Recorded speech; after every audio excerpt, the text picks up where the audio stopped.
Blog Talk Radio.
radishakwe ijwi rya Rwanda Freedom Movement ivugira i Washington DC. Dufite saa 9 z'amanywa n'iminota 3 isaha za Washington DC, tukajya na saa 3 z'ijoro n'iminota 4 noneho isaha zi Washington nako isaha zi Buruseli ni Kigali.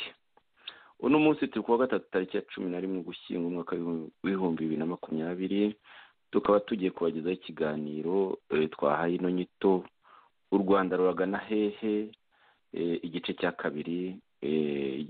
Tukaba dufite n'umushyitsi watugejeho n'igice cya mbere ariwe Dr. Theogene Rudasingwa. Muri kino kiganiro muri kumwe nanjye Joseph Ngarambe hamwe na Sixbert Musangamfura. Abo bose ngiye kubafungura mikoro kugira ngo babashe kubasuhuza no tubone gutangira ikiganiro. Mikoro yawe irafunguye Sixbert, banzo suze inshuti ziriho zumva radishakwe, noneho na Dr. Theogene Rudasingwa nawe mikoro ye irafunguye, akurikireho asuhuza inshuti za radishakwe. Sixbert waba unyumva? Ndakumva. Nguhereyeho bwana Yozefu Ngarambe, uranyumva neza? Uraho. Ndakumva neza. Urakomeye, ndagira ngo nsuhuze na Dr. Theogene Rudasingwa. Hari icyo wari ugiye kumbwira cyari kinshitse?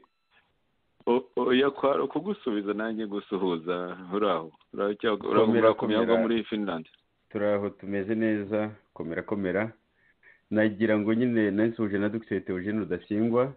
Nagira ngo nsuhuze n'abanyarwanda n'abanyarwandakazi n'abantu bose bumva radiyo yacu Ishakwe, ijwi ry'ishyaka Rwanda Freedom Movement Ishakwe. Nkanasuhuza cyane by'umwihariko n'abasangirangendo bacu aho bari hose.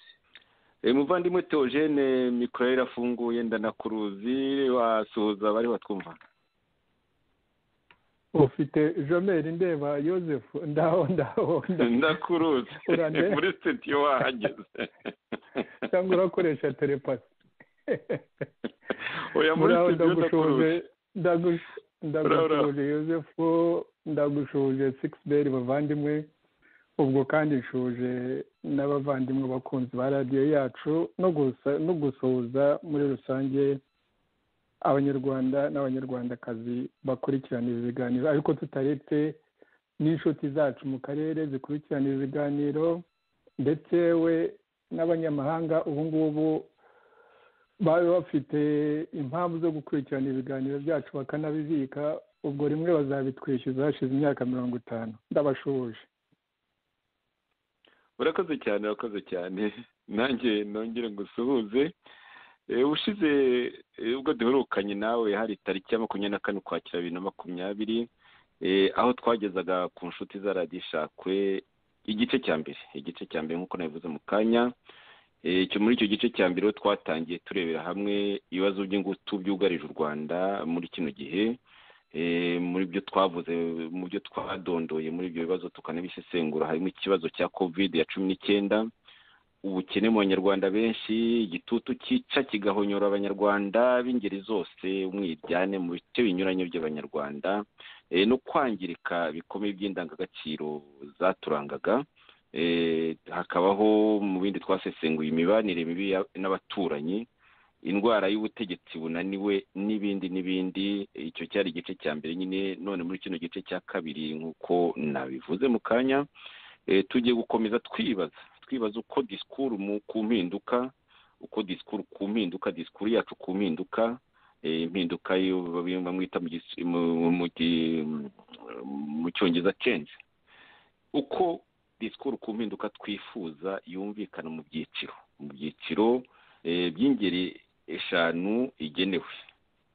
Ibyo byiciro rero ni ibihe? Abahutu, abatutsi, urubyiruko, akarere, amahanga.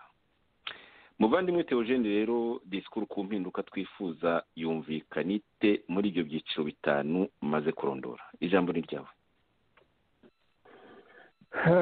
Murakoze cyane Yozefu, murakoze Sixbert dufatanije iki kiganiro mu kwiyibutsa ibyo twavuze mu kiganiro cy'ubushize. Twavuze ibibazo byinshi, ariko cyane tunavuga yuko niyo igihugu cyangwa se ishobora no kuba ari business, yewe ishobora no kuba ari n'umuryango, buri gihe haba hari aho ibibazo byinshi bishingiye, ku buryo twanavuze ko ushoboye kwibaza kuri icyo kibazo ukanakibaza neza, bigufasha noneho gusubiza n'icyo kibazo urimo gushakisha ibisubizo. Bishobora kuba atari igisubizo kimwe, bishobora kuba ari ibisubizo byinshi. Icyo rero twavuze gisa nkaho cyabaye karande mu Rwanda, ibibazo hafi byose bishingiyeho ni ikibazo cy'imiyoborere y'u Rwanda, imitegekere y'u Rwanda.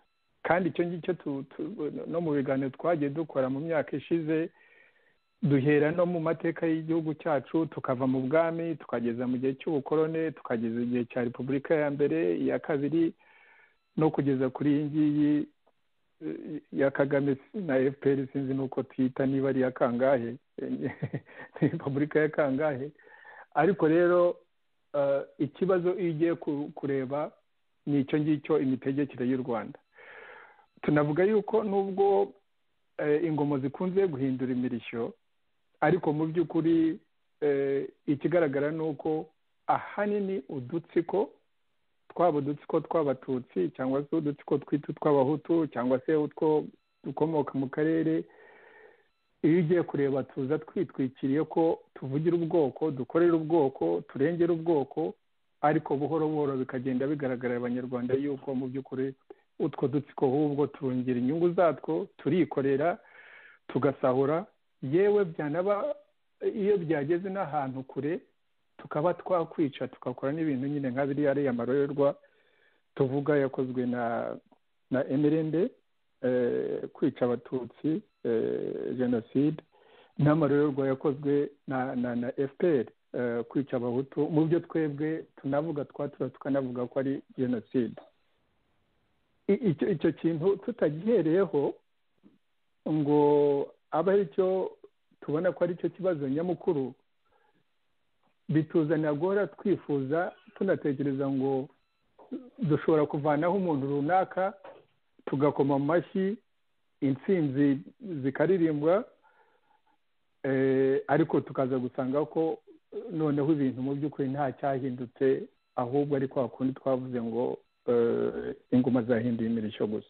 Icyo ni icya mbere twashimangiye, kuko ibyo byose ibyo tuvuga iyo urebye amateka y'u Rwanda ntiyavamo guhunga, ntiyavamo kwica, ntiyavamo intambara, ntiyavamo jenoside, ntiyavamo utwo dutsiko turasahura, ntabwo twongera umutungo w'igihugu, abantu nyine bagakomeza bakennye, na bike bibonetse ari ibyo bavanye hanze cyangwa se ari ibyo basahuye bikebera aho ngaho muri Kigali. So ibyo bintu byose bishingiye kuri bwa butegetsi bushingiye ku dutsiko. Icyo ni icya mbere twavuze. Icya kabiri twavuze ni uko ikibazo ntabwo kiri gusa ku dutsiko, kandi muri utwo dutsiko uko utwo dutsiko dutegeka kuko haba harimo uri ku gasongero. Kera igihe cy'ubwami bavuga umwami niwe wari ku gasongero, niwe wicaga agakiza abashatse. Igihe cy'ubukorone urumva abakoroni nibo bari hejuru y'umwami, aho bigeye bikagera muri za repubulika, ubwo tuba tuvuga nyine Kayibanda, tukavuga Habyarimana, tukavuga Kagame. Ni nayo mpamvu no mu mvugo yacu no mu myifurize yacu buri iteka uduha ngo ariko azasimburwa nande. Ntabwo abanyarwanda dukunze kwibaza ngo se uwo muntu utegeka akica agakiza akaba umwami uganje, nubwo ubu ngubu abita ba perezida b'ibihugu, ariko mu by'ukuri bategeka, uretse ko wenda banategeka nabi kurusha bamwe muri abo bami bategetse u Rwanda. Buri gihe buri muntu aba atekereza ngo aho kuvuga uti iyo system iteye ityo, ubutegetsi bushingiye ku gatsiko buzarangira ryari, tuzabusimbuza iki, ahubwo abantu bavuga ngo Kagame azasimburwa nande, ese Habyarimana azasimburwa nande. Nk'ukuntu nyine Habyarimana nawe yasimbuye Kayibanda agasimbura umwami w'u Rwanda. Icyo rero ugomba kukirebera muri uko sosiyete nyarwanda uko tumeze. Indwara ifata udutsiko igafata abantu nyine baza bagategekesha inkota n'igitugu, bagasahura ibyo bashaka, bakica abo bashaka, bagakiza bene wabo bo mu dutsiko. Iyo ndwara natwe muri sosiyete nyarwanda tugomba kujya kuyishakamo, tugatekereza tuti ese abanyarwanda banze nawe Yosefu watwibukije imvugo ngo buri sosiyete buri gihe periyode runaka ibona abayobozi bayikwiriye. Ni nko kuvuga ngo nibyo koko abanyarwanda uko tumeze, uko dutekereza n'uko dukora n'imyifatire yacu, ni ukushishoza no mu muco nyarwanda. Ikintu gituma mu by'ukuri twemera ubutegetsi bumeze gutyo umwe abategetsi b'udutsiko bakaza abandi bakazabasimbura bigakomeza uko, ariko ugakomeza kureba ko abanyarwanda wa muco wo guhakwa, wa muco wo kutavuga, wa muco w'ubwoba akaba ari byo mu by'ukuri bitiza umurindi ba bandi bo muri utwo dutsiko gukora ibyo bashaka. Natwe rero muri sosiyete nyarwanda twavuze ko tugomba kwishakamo uko duteye kubi gutuma ibyo bibazo, icyo kibazo cy'ubutegetsi bushingiye ku dutsiko gikomeza kuba karande. Icyo twaragishimangiye. Ikindi twashimangiye ni ukuvuga ngo imitegekere y'abanyarwanda, imitegekere y'u Rwanda ikomeje kwerekana ko cyane cyane tuvuge uko ingoma zagiye zihinduka muri repubulika, uko repubulika ya mbere yagiyeho, uko ubwami bwavuyeho na leta ishingiye ku gikoloni ikavaho, abatsinzwe muri icyo gihe ni abami, ariko kuko abami bavaga mu batutsi, natwe abatutsi na ba data na ba mama babigendemo. Ni ukuvuga ngo injustice mu Rwanda n'ingoma zahinduye imirishyo, niyo ubwoko runaka butahawe byinshi, ariko mu mibabaro iva muri iyo mpinduka buri teka iragenda igakoyora igafata bose, nk'ukuntu abatutsi nyine twabaye nyuma ya revolution ya 59, uko twahunze tukabongera mu mahanga. Kandi murabona ibyo ngibyo rero aho ibintu bihindukiye, ingoma zigahindura imirishyo muri 1994, mwako ibyo byo twaciyemo abahutu nibo babigiyemo. Njya nkunda kuvuga ngo mu nkamba aho nakuriye Nyakivara ahantu hitwa Rwagika Rwikubona ko nigeze mperutse gutuma ntuzandebera, hari ahantu hari igiti cy'umuyembe, uzagenda urebe ku ishuri rya Rwikubo undebera niba hari abantu batuye kuri icyo giti cy'umuyembe. Niko abanyafurika ubundi tuyobora abantu, ntabwo tubabwira ngo street runaka, ngo umuhanda runaka. Abahima nibo ndetse babivuga neza, ngo azarebe, ngo azagenda arebe ngo inka Bihogo ya kanaka ngo aho yaguye, ukagira ngo abantu bose baza aho iyo nka Bihogo ya kanaka aho yaguye, ngo cyangwa aho ku giti cyaguye. Nanjye nambwe ntuzagenda urebe ahantu hari igiti cy'umuyembe. Aza no kumbwira ko hari izindi mpunzi zihatuye, ni impunzi famiye y'abahutu. Nawe wumve aho nakuriye imyaka 30 nkava, ubu hari abandi ni abahutu nabo ubu ngubu bagiye kumara indi myaka 30. Ikintu ingaruka kuri ibyo byombi, cya mbere ku bahutu, urebye uko FPR yategetse, icyo twaragishimangiye, ni ikintu cyo nise humiliation, mbese kwaka agaciro ikintu cyitwa umuhutu, kuko yasizwe iryo range ry'uko ari umwicanyi. Umuhutu ni umujenosideri. Utabaye umujenosideri agomba kwemera, akemera kugenda ari aho ngaho, mbese umutwe yubitse umutwe, agakora ibyo DMI imutegetse, niyo yaba ari prime minister, niba yari umukuru w'inteko, niba yaba iki, akemera kugenda atyo abebera ari nk'umuturage wo mu cyiciro cya kabiri, niko nkunze kubita,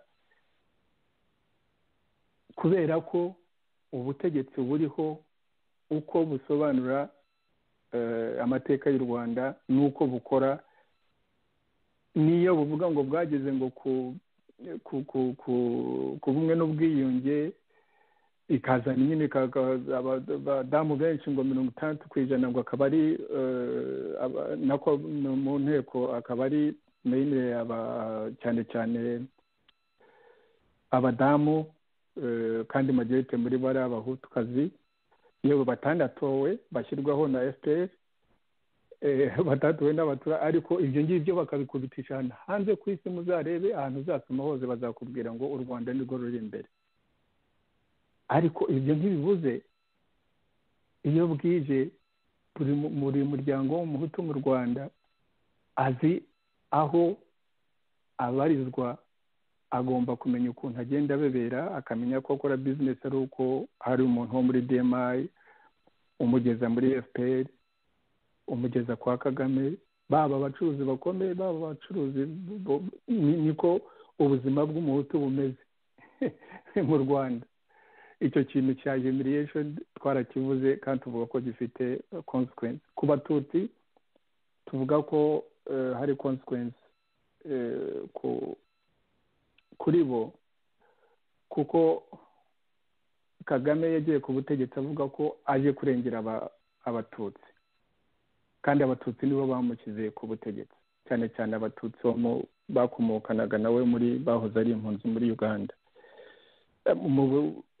Sibo barwanye gusa, ariko nibo bari aba-ofisiye bakuru no mu rwego rwa politiki. Urebye iyo faction yakomokaga muri Uganda niyo yari ifite ingufu, niyo yamushyizeho, ariko ubu bose bicaye ku gatebe. Uko yakoresheje iyo faction kugira ngo agere ku butegetsi anabugumeho, ubu nabo muri FPR byarahindutse, kuko ubu abagezweho ni abatutsi nyine bahoze ari impunzi mu Burundi, kandi bafite uko begera Madamu Kagame, ubu ngubu nibo bari ku ibere. Ariko icyo Kagame akoresha, ubu urebye mu Batutsi biragaragara ko yakugaragarira ko nta mututsi wishimiye Kagame, ariko nubwo batamwishimiye, abenshi muri bo baratekereza bati watuvaniraho wenda Kagame kuko ategeshe akatwica, kandi niko Kagame yakomeza akayibabwira umunsi ku wundi, muzi ukuntu yigamba iyo yagize uwo yica, ariko bakavuga uti watuvaniraho Kagame. Ariko ibi bya FPR na dominance y'igisirikare cy'abatutsi ariko ikagumaho, so abafite ubwoba bwa Kagame ko abica, ariko Kagame akanababwira ko atari we, atakiriho iyo system iteye ityo, itariho, ahubwo bazamarwa n'interahamwe zizaza noneho n'uwari usigaye zigahombahomba. Urumva rero ko abatutsi bari muri icyo kintu cy'ubwoba, ubwoba bushingiye ku byo Kagame abakorera, atoranyamo uwo ashatse kugira ngo bose bagume bamuri inyuma, kandi Kagame akunze kwigamba ngo ntabwo akeneye abamukunda, ahubwo bajye bamutinya. Ntabwo iyo ari muri utwo dutsiko tw'abantu bake ntatinya kubivuga. Niko twashoje ikiganiro, nibyo ngibyo twavuze. Noneho ikibazo rero ukibaza uti, niba koko hakwiriye kubaho impinduramatwara, hakwiriye kubaho iyo change, muri abo bantu bose twavuze, wongeyemo n'abantu bo mu karere, kuko ibyo dukora mu Rwanda byagize ingaruka zikomeye cyane mu karere. Ese abanyamahanga bo ibyo byo twifuza ko bihinduka, bo baba babyifuza, icyo baba bifuza, icyo bashaka mu Rwanda ni iki? Iyo urebye rero muri abo, nicyo gituma nyine muri iyo mu kuganira uyu munsi, ubwo ngiye kugira ibyo mvuga kugira ngo munyunganire Joseph na Sixbert, ni ukwibaza, ufite abantu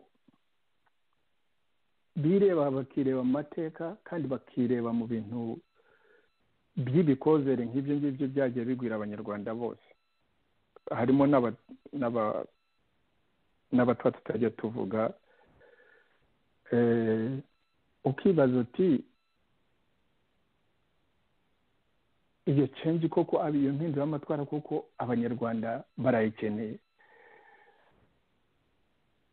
Umuhutu ayibona ati, umututsi ayibona ati. Ariho abantu benshi bakunze kuvuga ngo ariko ibyo bintu ngo muvuga ngo by'abahutu n'abatutsi nta bikibaho. Aho niho hari n'ikibazo. kuko ntabwo mu Rwanda uko ruteye turaziranye neza. Ibyo tuvuga hanze tubwira abanyamahanga cyangwa se tubwira abanyarwanda muri za disikuru, iyo abantu bavuga za disikuru, iyo turi mu mago yacu, iyo turi twenyine mu dutsiko two tubarizwamo, duhinduka abahutu n'abatutsi. Uko ni ukuri. Kandi ikindi, kuko imibabaro yagiye iba ku banyarwanda yagiye ishingira ko bazizwa ko ari ubwoko bwabo. Umututsi akazira ko ari umututsi, umuhutu akazira ko ari umuhutu, umunyenduga akagira ibyo azira kuko ari umunyenduga, umukiga akazira ko ari umukiga. Ibyo ntabwo ari twebwe twabiremye, si twebwe twihaye ubuhutu cyangwa ubututsi cyangwa se ubutwa, niko twisanze. Izo ni za identite abantu biha. Ushatse ushobora no guhimba andi mazina mu myaka 100 tukaba twahindutse ikindi kintu cyo twiyise.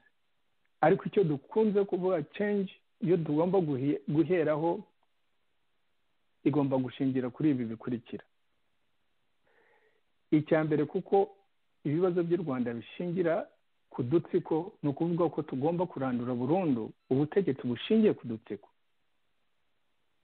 Icyo ni icya mbere, kuko tumaze kubona ko ubutegetsi bushingiye ku dutsiko tubangamira abanyarwanda bose aho bava bakagera, baba abahutu baba abatutsi. Nta n'umwe mu mateka yacu utarakomereka kandi azira ubutegetsi bw'utwo dutsiko, twaba udutsiko tw'abatutsi cyangwa utw'abahutu cyangwa se utw'abanyenduga cyangwa se utw'abakiga. Nta muntu n'umwe mu Rwanda utarabizira.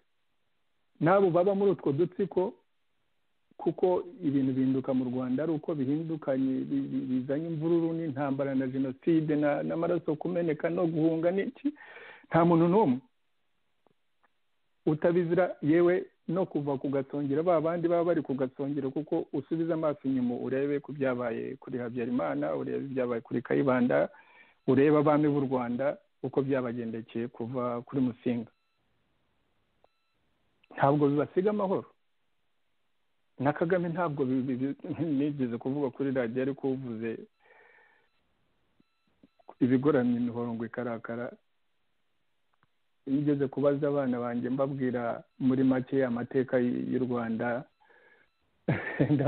bakiri na bato, ngira ngo umukuru yari afite imyaka 13 cyangwa 14, mbabwira ukuntu nyine ibyo bintu by'u Rwanda bihora rizunguruka, abantu bavaho ari uko bavaho ku nabi, bakicwa nabi, bagapfa nabi, ntibagire n'aho bahambwa. Ndazise mubona iby'u Rwanda biriho ubu ngubu, mubona bizarangira bite? Umuhungu wanjye wo hagati aravuga ngo daddy, ngo Kagame will also be killed. Urumva? Kuko ntabwo bya bindi byo bita logic. Uvuga ngo yirebe imibare ukuntu igenda ikurikirana 2, 4, 6, 8, niyo umwana atangiye gukura ari mu myaka mitoya atangira kumenya ko kizakurikiraho ari 10, ko kizakurikiraho 12, ari 14. Icyo kintu cyo kurandura ubutegetsi bushingiye ku dutsiko nicyo tugomba gushingiraho. Icya kabiri tugomba gushingiraho nuko hari ubu ngubu, kubera icyo kintu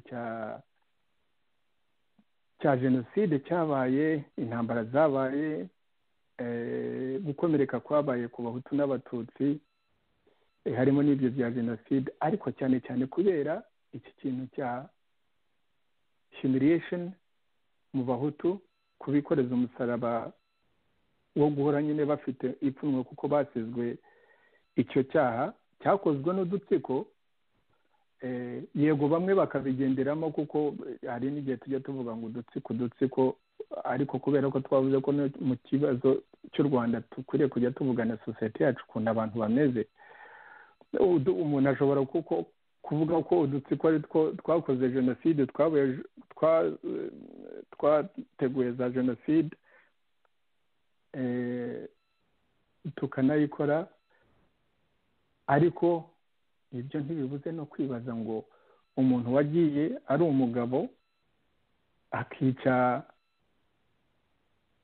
abagore, akica abakecuru, akica abana bakiri mu nda, ese uwo muntu nawe ubwo wavuga ngo ibyo bintu nabyo ngo yabitegetswe n'agatsiko? Nicyo gituma nyine tugomba kujya tuvuga ko hari na problem muri society yacu, ubwo ariko wenda ibyo ni ibindi twazasesengura uyu munsi ibyo tuvuga. Ariko icyo kintu kiri ku muntu ko bamusize icyo cyaha cyakozwe cyateguwe n'udutsiko twakwita n'ubundi bwoko, ariko kuko bakomokaga muri abo bahutu, icyo cyaha bakacyita icy'abahutu bose, bakabikoreza uwo musaraba wa humiliation. Abo bantu icyo wabaporopoza ni iki? Wababwira ngo batekereze iki? Wababwira ngo bakore iki? Ari abari mu gihugu, ari n'abari hanze y'igihugu. Ibyo sinshaka kugira ngo dusubize, turagenda tuganisha mu kiganiro tuzasorezaho gitaha, tuzaba nyine tuvuga ngo twakora iki.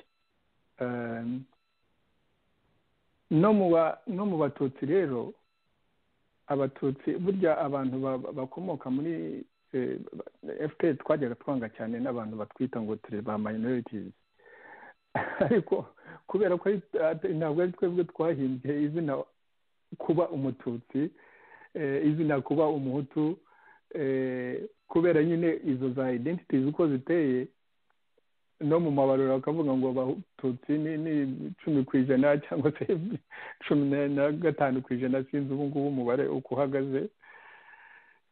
Ariko nayo niyo reality, kuko FPR twajyaga tuvuga, ari umuprofeseri Mbamdani wigeze kutuvugiraho neza, yaranabyanditse mu gitabo cye, when victims become killers. Iyo abantu babaye ba victim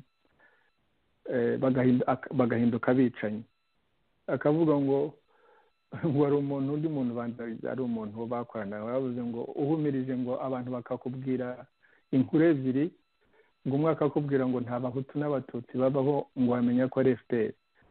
Undi akakubwira yuko abahutu n'abatutsi ari ubwoko butandukanye budafite n'aho buhurira. Nigeze no kubisoma mu gitabo cya umuntu wanditse igitabo, abenshi twakomokaga muri Uganda mu buhunzi, twasomaga cya Rumarusha Rwanda Urundi. Ni umugabo nzi twagiye duhura muri iyi myaka yashize, aho Kayibanda muri icyo gitabo yaba perezida, ubwo aje kuba perezida, Kayibanda yavuze ko abahutu n'abatutsi ngo ni ubwoko ngo butandukanye cyane, bwise races. Nzashaka iyo ntuza aho hantu byanditse mbibagezeho uko byanditse exact, ariko yavuga ko turi races, abahutu n'abatutsi turi races zidafite aho zihuriye, buri uko bamwe bafite uko batekereza n'abandi batekereza. Mamudani rero yavuga ngo umuntu akubwiye ngo ko turi ubwoko butandukanye tudafite aho duhuriye, ngo wamenye ko ari icyo gihe avuga ngo wamenye ko ari emirende cyangwa se umuhutu muri rusange. Icyo ku batutsi rero, iyo abantu bari muri minority, nuko byagiye bigaragara mu mateka, iyo mutari mu butegetsi, hatariho ubutegetsi bushingiye ku mategeko, ubutegetsi bufite amategeko yubahirizwa, bufite uko bwumvikanye ku mitegekere muri demokarasi, uko baba bayumva, iyo butari mu bategeko, iyo bitameze bityo minority zirarengana. Ariko iyo zagiye mu butegetsi, zirushaho gutekereza ko zizaguma muri ubwo butegetsi, ngo zirinde zikumire majority ishobora kubagirira nabi, ari uko zikandamije, ari uko mbese zikoze nk'ibyo ubu ngubu Kagame na FPR na DMI bakora, kuko niyo mentality burya muri FPR. Ibyo nigeze no kubivuga mu kiganiro, niko twaga dutekereza cyane cyane muri 1994.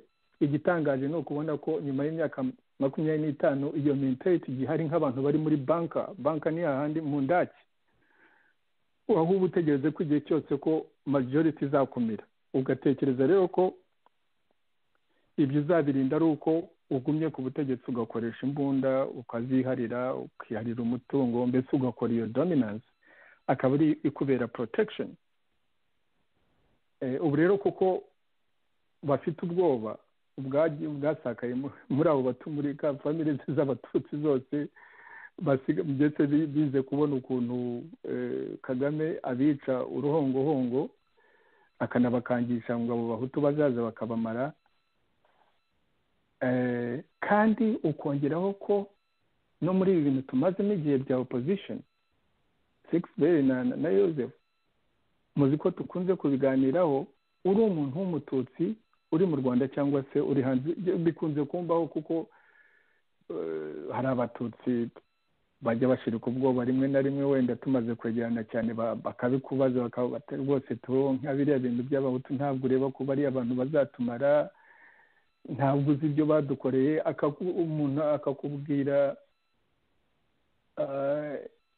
ibyo emerende na sederi n'interahamwe bakoze muri 1994 ukumva ubuze n'icyo umubwira,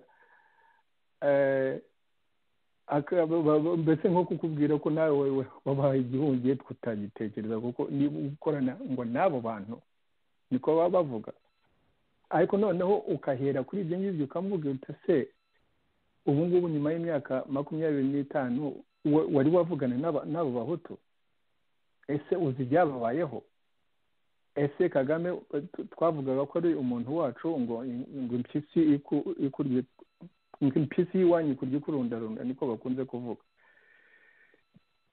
Ubu noneho kurondarunda harya ni ukuye umuntu ukwica wavuga ngo arakurundarunda, cyangwa se umuntu uhora uguhiga uhora uzi ngo uyu munsi nturamuka ejo ntuzaramuka, iyo mpyisi ikurundarunda ite? Ibyo ngibyo rero ubwo bwoba bwo Kagame yabashyizemo, FPR yabashyizemo, DMI yabashyizemo, cyane cyane izo mbaraga za bene ibyo bitekerezo zigashimangirwa n'uko abantu muri opposition uko bavuga n'uko bakora. Uri umuntu wicaye muri abo, uri umwe muri abo bantu uri i Kigali cyangwa uri hanze warahunze cyangwa se wibereye hanze muri diaspora nk'abatutsi benshi bakiri hanze ahangaha, uretse ko benshi bagiye babahinduramo intore zo kwirirwa nyine bahiga abo bita interahamwe, ukuvuga ko ni uguhiga abantu bo muri opposition, waba uri umuhutu ukaba uri interahamwe. Ariko bene uwo mututsi wamubwira iki? Nkatwe ubu twamubwira iki?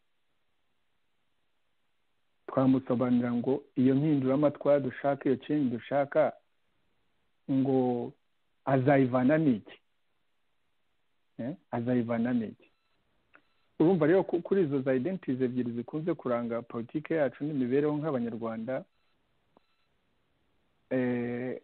hari uko gutekereza ngo umuntu w'umuhutu wikorejwe urwo rusyo rwa humiliation, uwo mututsi wikoreye urwo rusyo rw'ubwoba gutinya Kagame, ariko bagatinya abahutu kurusha uko batinya Kagame.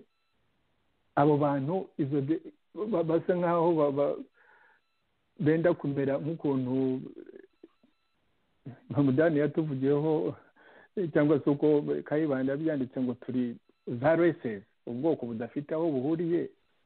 Nibyo koko ntaho duhurira, ntaho iyo discours umututsi yakwiyumvamo, umuhutu yakwiyumvamo.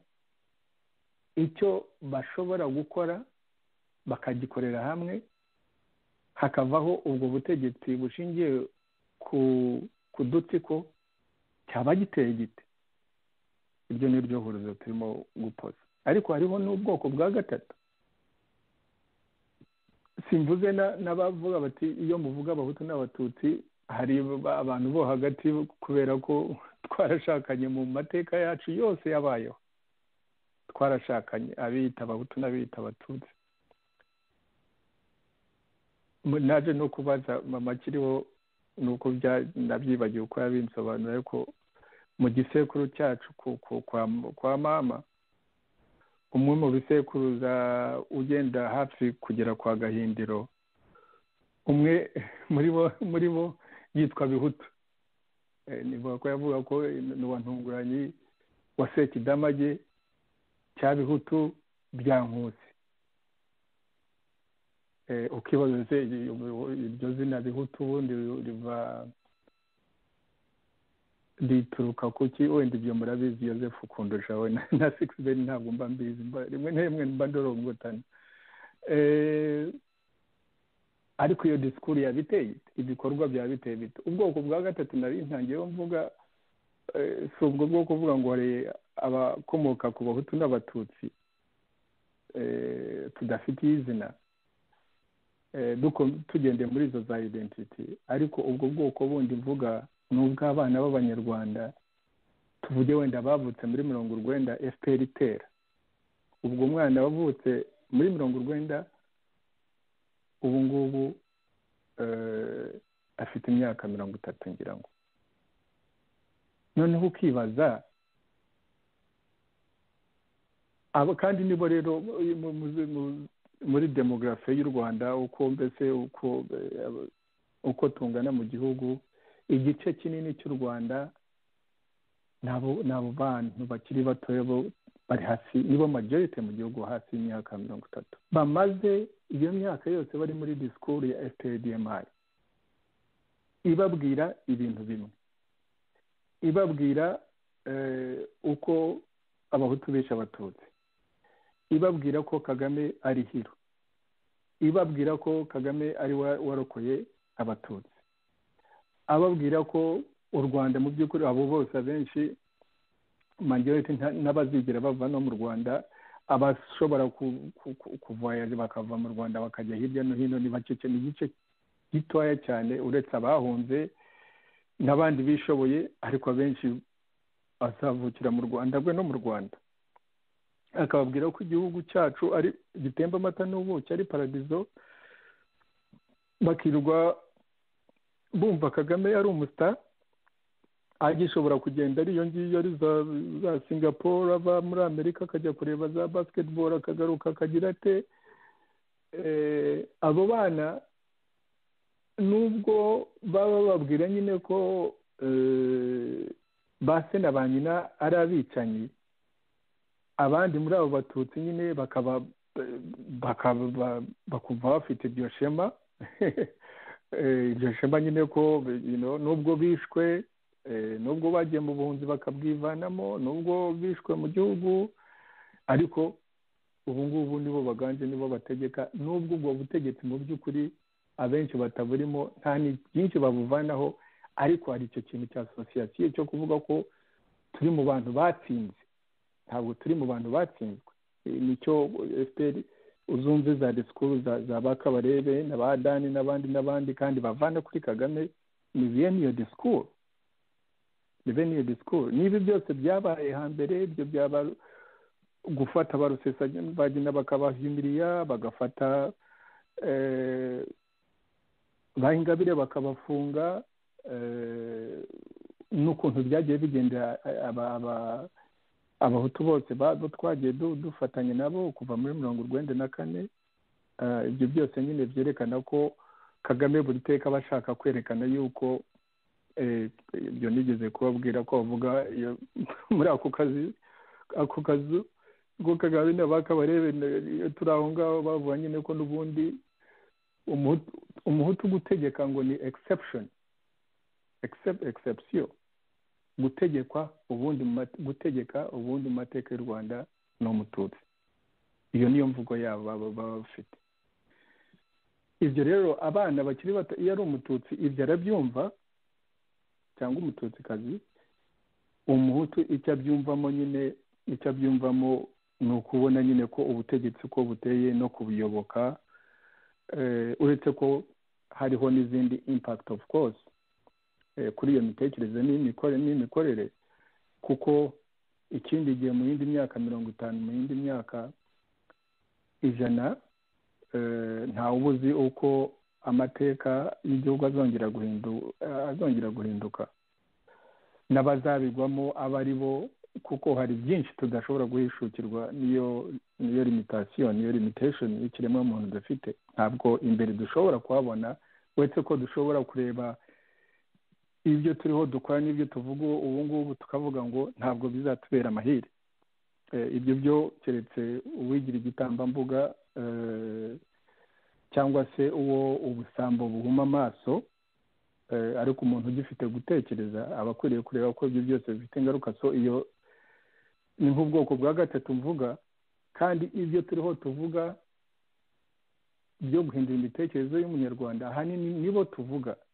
Niyo tuvuga ngo ibyo tugomba guhindura niba abo ngabo bagomba kubihindura, kuko urwo Rwanda tuvugirwa muri 2050 ntabwo Yosefu wowe nanjye na Sixbert sivuze ngo imyaka 30 Imana niduha indi myaka 30 tukazaba dufite imyaka 90, hariho n'abazageza mu myaka 100, ariko icyo gihe ntabwo ari ubuzima, ntabwo ari tuba twireba, tuba tureba aba bana bacu n'abuzukuru bacu. N'umuwanjye muto ufite 20, ukuvuga kuko muri 50 azaba afite imyaka 50. Imyaka 30 mu muntu uza mu mibereho y'igihugu ni nk'akadomo. Natwe ubwacu uheruka uri umusore ufite imbaraga, n'aba ngabo bose bakagame bikarakasa na bakabarebe n'iki muri za 90 twari tukiri abasore dufite ingufu n'iki, ariko ubuzima niko bumera ubu ngubu. Abenshi nyine urwo rugero rwacu twatangiye gusaza, abantu bafite indwara z'ubusaza bafite, ariko iyo generation tuvuga ubu ngubu yavutse icyo gihe na nyuma n'abavutse igihe cya jenoside, urumva ko ubu ngubu bafite imyaka 25 n'itandatu. Ibyo rero ubwo bwoko tugomba kubwitaho cyane, ariko se turabubwira iki? Wumva aya maradiyo yacu wumva aya maradiyo yacu uko angana sinkuzi, kandi afite akamaro kuko igihugu ntabwo dufite ubuvugiro, ntabwo dufite aho twinyagamburira, nta muntu ushobora kuvuga iryo ashaka mu gihugu. Aho tubishoboye ni hanze aha ngaha, turi aho ngaho nyine tukagenda tukajya muri za social media n'aya maradiyo tuvugiraho, tukavuga ikinyarwanda, tukavuga amateka, ariko ukibaza utari ko aya maradiyo yacu ubwo bwoko bwa gatatu navuze bw'abantu bafite imyaka 30 no hasi, ese aya maradiyo yacu barayakurikira? Niyo baba bayakurikira, ese tubabwira iki? Tubabwira ko dushaka guhindura iki? Tubabwira iki byo bigomba guhinduka mu gihugu? Ese twumva batubaje bati murashaka ko dukora iki? Twifuza ko badusubiza ngo nako twabasubiza ngo iki? Batubaje ngo murashaka ko dukora iki, twabasubiza ngo iki? Icyo kintu tugomba kugitindaho cyane, kuko niho ipfundo rya change, ibintu guhinduka niho biri. Kuko kandi urwo rubyiruko ahanini ntabwo tuvuga n'urubyiruko rwo muri Kigali, nubwo nabo Kigali ubwayo yigwijemo abantu barangiza amashuri badafite akazi, abashomeri benshi, abari muri biriya bice nyine by'umujyi wa Kigali baba bari aho nta badafite ibibatunga kubera ikonomi ya Kagame uko iteye. Ni uko nguko nyine, hari abenshi ntabwo bayigeramo, ntabwo bayirimo. Ibyo rero biradusaba kurushaho gutekereza iyo disikuru twabagezaho ni iyihe, tubasaba gukora iki. Ibindi byo nasorezaho muri za kategori twavuze nyine niyo y'abaturanyi, kuko abaturanyi hashize imyaka kuva muri 59 na mbere yaho no mu bihe byagiye bibaho, hagiye habaho abanyarwanda bagiye muri za Kongo, mu Burundi, muri Uganda, benshi bajya kwicira inshuro cyangwa se bajya gushakisha imibereho. Ariko kuva muri za 59 nyine niho twatangiye ku exporta abanyarwanda, impunzi z'abatutsi kuva muri 1994, impunzi z'abahutu mu karere. Ibyo byose iyo wongeyeho n'intambara twateye, FPR yateye mu karere, n'imikorere, tutibagiwe n'imikorere y'abatsinzwe muri 1994 kuko niyo tujya tuvuga ibibi byo FPR yagiye ikora ariko ntitukanibagirwe ibyo abo bantu baba izo nterahamwe cyangwa se icyo gisirikare mu batsinzwe muri bo bakomeje gutsimbara gutekereza ngo bazongera basubirane ubutegetsi kandi baciye muri iyo nzira y'intambara. Ibyo murabindusha Sixbert na Joseph nibyo mwabayemo igihe kirekire kundusha, nabo babifitemo uruhare kugeza no kuri aya magingo. Ariko uruhare runini ni ababa bari muri leta kuko FPR intambara yateje mu karere, inzangano yabibye mu bantu mu karere kugeza aho abantu murabizi neza bimwe bibyara nyine za extremism, bimwe nyine bikabyara abantu kumva bijunditse bavuga ati uko bavuze abatutsi ni kwa kundi n'inzoka ni abagome gusa, reba ibyo bakoze mu karere, ibyo bakoze muri Congo, ibyo bakoze muri intambara nyine nka ziriya zagiye ziba muri Uganda hagati y'igisirikare cya FPR na ba Museveni. Ibyo byose uko ubu bwicanyi bwa FPR bagenda bakagera muri Afurika y'Epfo, inzangano ziri hagati ya Uganda n'u Rwanda, Burundi n'u Rwanda, Congo muri Kivu batagira bavamo. Ibyo byose byerekana yuko dufite akazi kenshi ko gukora kuko abo baturanyi mu karere disikuru yacu ni iyi, tugenda tubabwira iki ngo turashaka ngo ibintu guhinduka. Iyo mpamvu iyo ko ibintu bihinduka kandi barabonye ibintu byacu ko bihinduka, niyo byaba ari iby'abatutsi ni hahandi, byari iby'abahutu ni hahandi. Ubu ngubu koko ikintu twigeze kugerageza cyagiye cya RNC dufatanyije na FD ba Sixbert, tugenda dukora diplomasi, abantu batubwira ko bati twifuza ko museruka muri hamwe mukaba, ariko uko byaje gusenyuka murakuzi. Ubu se none abo bantu turagenda tukajya kubabwira ngo ko babonye iby'abatutsi ba Kagame nanjye ndimo, ko babonye iby'abahutu ibyo bakoze, ibyo abo bantu noneho tugenda tubabwira iki, tugenda basaba iki, impamvu bakwiriye kumva ko bafitemo inyungu muri ibyo bintu dushaka guhindura yabiteye. Icyo ni ikintu cyo kwibaza. Icyo narangirizaho nyine ni abanyamahanga bandi nyine kuko mu mateka y'igihugu cyacu abanyamahanga ntibakunze kuduhira. Abanyamahanga baza mu gihugu cyacu buri gihe bagafata uruhande, kandi bagafata uruhande ruri ku butegetsi.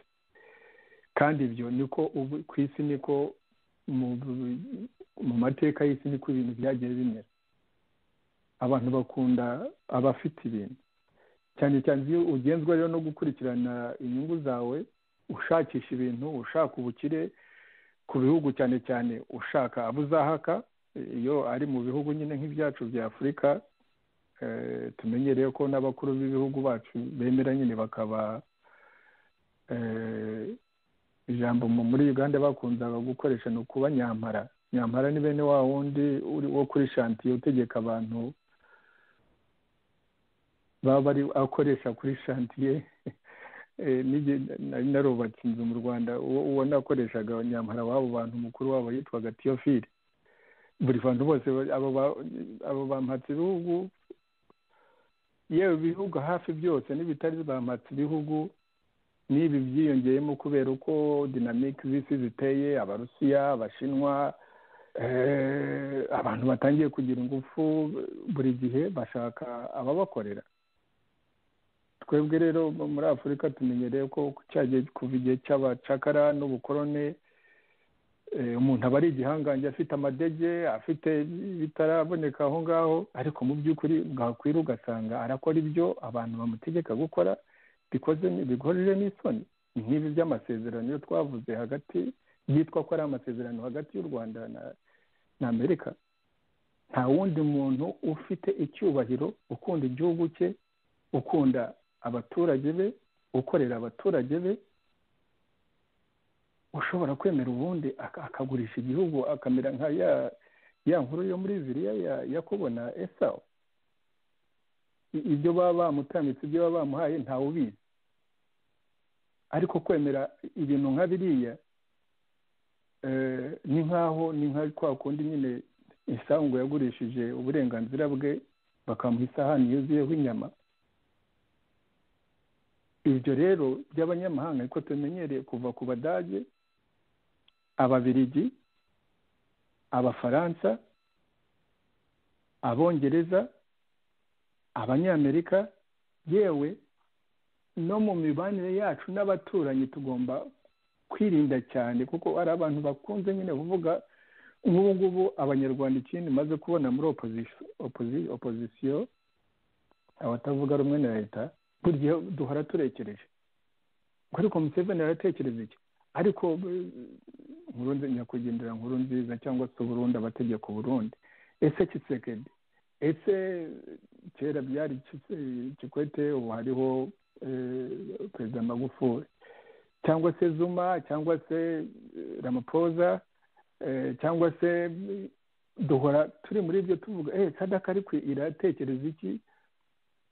Tugomba kubyitondera, kuko no mu bihugu duturanye birashoboka ko umuntu wagufashije ashobora kwifuza gukora we ibimufitiye akamaro kurusha gutekereza ibifitiye akamaro Abanyarwanda kandi bizaramba.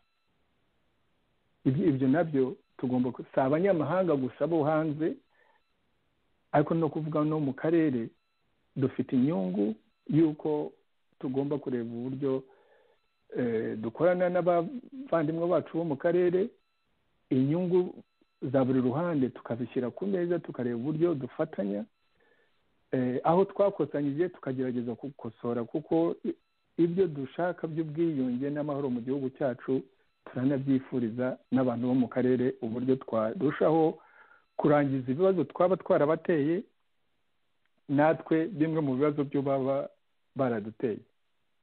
Ariko cyane cyane icyo ndangirijeho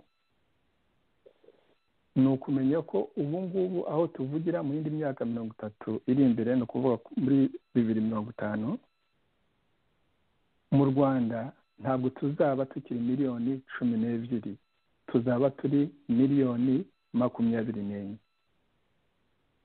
Mugende kuri iyo misozi bavuga ko ari 1000 mu Rwanda, urebe uko rwogoshe, buri musozi wogoshe uko tuyuhinga, izo za sentimetero buri muturage bamuha n'abana be 4, 5, 6, nabo bazageza igihe cyo kujya bakajya i Kigali kubungera muri Kigali batazi n'icyo bazarya muri Kigali, bagahindukira abashomeri, cyangwa se bakaguma muri iyo sentimetero ikibato. None se abantu miliyoni 24 tudakoresheje ubwenge bwacu ngo kujya gusahura muri Kongo, ahubwo tubane neza n'Abanyekongo, tubane neza n'Abanyarwanda, n'Abatanzania, n'Abarundi, dushakisha uburyo twarushaho gufasha Umunyarwanda, guha ubushobozi Umunyarwanda kugira ngo azashobore kubaho no kwibeshaho muri iyo si izaba mu by'ukuri muri u Rwanda ruzaba ruteye rutyo, kandi u Rwanda ruri mu karere no ku isi izaba iteye ukundi. Aho kugira ngo tube dutekereza ibyo ngibyo, mu by'ukuri bikojeje isoni cyane, ni nka suicide, ni nko kwiyahura. Tugakomeza dutekereza Abahutu, Abatutsi, Abanyenduga, Abakiga, Abasopeke, Abaki, Kagame. Na Kagame ubwe ntabwo azi uretse ko ibyo arimo gusahura ubwo niko atekereza ngo bizatunga urubyaro rwe, ariko ntabwo ashobora gushyiraho kumenya uko bizamugendekera, kuko n'abo yasimbuye hari igihe batekerezaga batyo. Ntabwo ari uko batashoboye gusahura, ubu si byo basahuye babirya bate, biracyariho. N'uwo baherutse gufata wari ufite byinshi cyane nk'akavuga, simucira urubanza, imanza zazijyamo wenda zizamugira umwere cyangwa se zimufateho icyaha. Ariko tekereza mu zabukuru, ntabwo ariko Kabuga yatekerezaga ko muri zabukuru ubuzima bwe ariko buzarangira, cyangwa bari abantu bose bicaye Arusha. ari abagizwe abere, ari n'abafatiwe mu cyaha, hari n'abandi babundabunda hirya no hino, hari n'imbaga y'abantu benshi batari bafite aho bahuriye n'ibyo byaha, ariko bavukijwe ibyabo bagahunga bakabungira mu mahanga. Ibyo bintu byose dukwiriye kubyitaho, tukareba ko muri uwo mwaka ibihumbi, ni ukuvuga mu myaka 30 iri imbere, icyo si igihe kirekire. Nkomeje kuvuga ngo nta muntu watekereza muri 90 dutera ko ubu ngubu tumaze imyaka 30. Ni nko guhumbya iyo myaka ikaba irashize. None se izo miliyoni 24 tuzitunga dute? Kandi muri izo miliyoni 24 ntabwo twebwe turimo no kwibara, turimo kubara abana bacu n'abuzukuru bacu. Ibyo rero ni ibibazo byo tugomba kwibaza.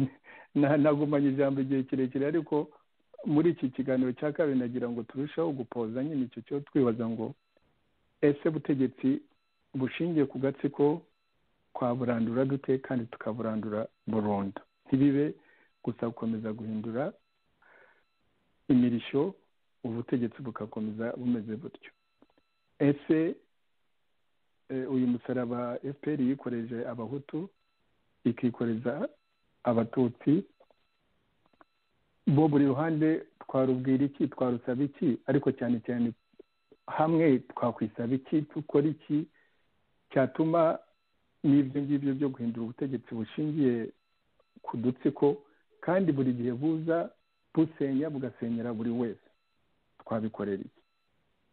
Ese ubu bwoko bwa gatatu navuze, generation ifite imyaka 30 no hasi kandi nibo majority mu gihugu, ese bo turababwira iki, turabasaba iki? Ese akarere twatejemo imvururu tugakoramo amarererwa, nabo muri ako karere bashobora kuba baraduteye ibibazo, ese bo twababwira iki, turabasaba iki? Ese aba bantu batubereye ibibazo kuva muri myaka 100 ishize baza bakabogamira ku bafite ubutegetsi, kandi ntibibuze abo ngabo bo bashyigikiye bagatesha umutwe, nduzi ko ari ukubatesha umutwe, bakabahaka bakabatiza imihoro nyine. Ntabwo kwica biva mu mutwe yacu. Nta mufaransa waje kwica abanyarwanda, nta munyamerika waje kwica abanyarwanda, cyangwa umwongereza, cyangwa umugande, cyangwa umunyekongo. Kwica biva mu mitwe yacu abanyarwanda, tutazajya gushakira ahandi. Niyo ba Kagame na ba Habyarimana bari ku isonga ry'ibyo bikorwa, ariko twebwe abanyarwanda ubwacu, abahutu, abatutsi, dufite ibyo bitekerezo by'ubwicanyi. Ariko abo banyamahanga twaganira nabo dute, twavugana nabo iki, twabasaba gukora iki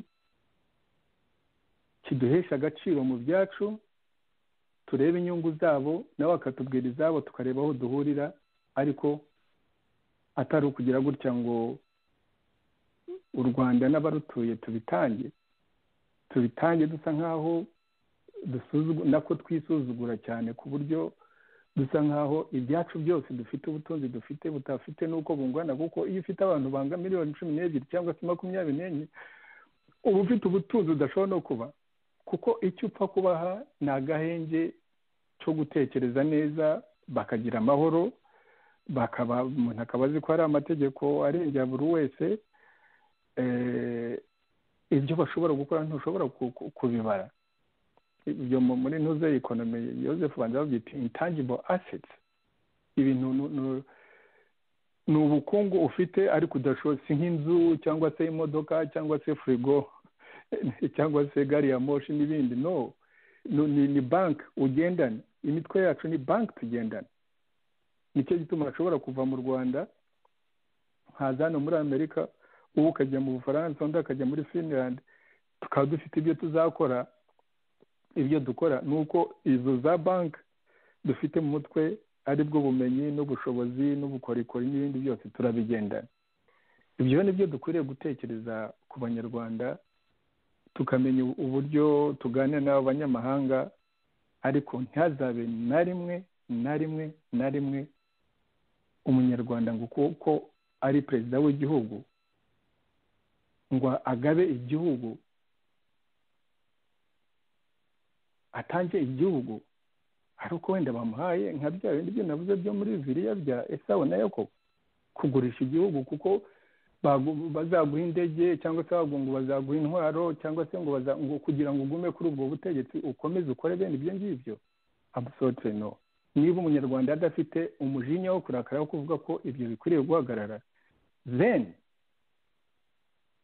iryo ni ihitamo. Ikiba gisigaye abantu bazaceceke, noneho Kagame akomeza akora ibintu nk'ibyo ngibyo, nk'ukuntu yasimburwa n'undi nawe akomeza agakora ibyo ngibyo, imyaka 50 igashira, indi 100 igashira, ariko ibyo twe ntabwo tubyemeye, siko dutekereza, siko tuzakora.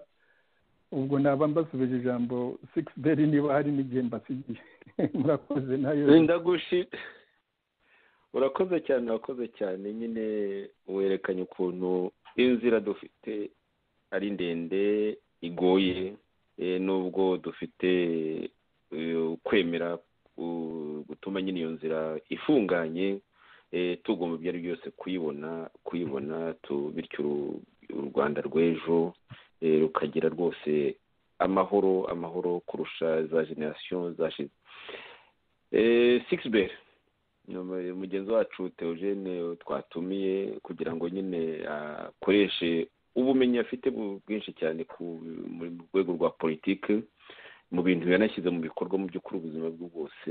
Atubwiye ibintu bikomeye cyane ibyo twakora mu kugira ngo twumvikane nako si ibibazo nako mu kumvikanisha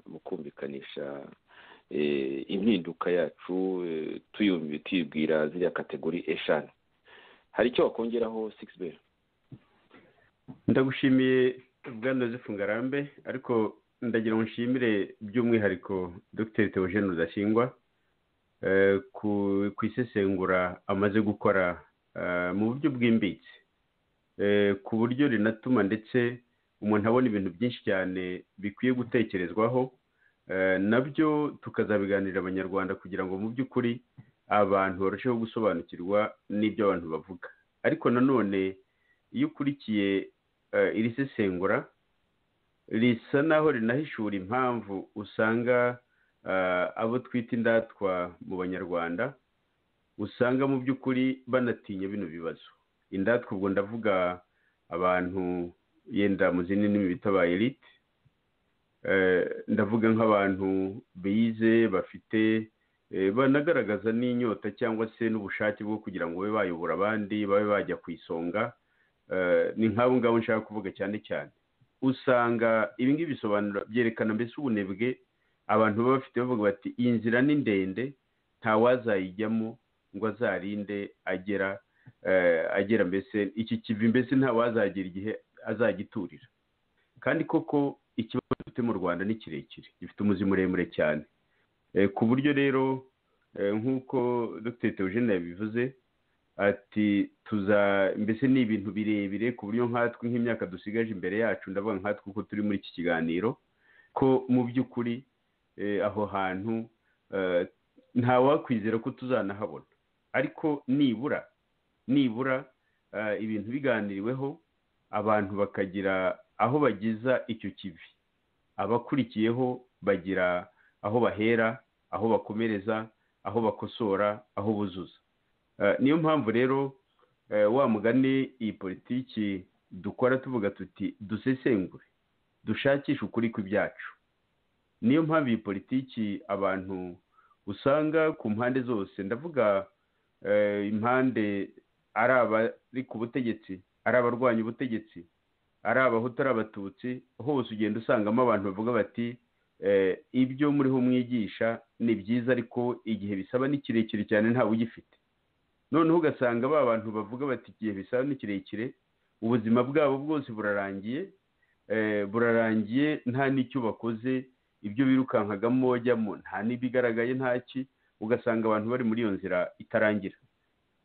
Hari nk'ikintu yavuze gikomeye ku ngingo ya mbere, avuga ati ubutegetsi bushingiye ku dutsiko twaburandura dute, bwava mu Rwanda gute? ni ikibazo mu by'ukuri cy'abanyarwanda bose. Abanyarwanda bakwiye kwibaza bati ubutegetsi bushingiye ku dutsiko tuzaburandura gute, buzacika mu gihugu cyacu gute? Kubera ko utwo dutsiko tworetse igihugu, twamennye amaraso hirya no hino mu gihugu. Niyo ukurikiye amateka y'u Rwanda kuva mbese uko avugwa, kuko amateka y'u Rwanda nayo nabyo tujye tubivuga ko ntabwo mu by'ukuri amateka y'u Rwanda azwi, hazwi agapande gato cyane kayo. Hari nk'ibintu byanditswe na ba Padiri Alex Kagame, wanditse ahereye ku bucurabwenge cyangwa se no ku mateka uko yigishwaga ibwami, akajya buri agenda ahererekanywa. None ugasanga ayo mateka yari amateka areba cyane cyane ingoma z'abami, kandi abami b'abanyiginya, akaba ari ayo mateka bagenda berekana. Ugasanga abandi bantu mu gihugu binjira muri ayo mateka ari nk'impanuka, ari uko hari nk'aho bakubitanye n'ako gatsiko kabaga kari ku butegetsi, bakaba ari bwo bagira nk'akantu k'ubusabusa bagira mu mateka, kandi ari amateka y'igihugu cyabo.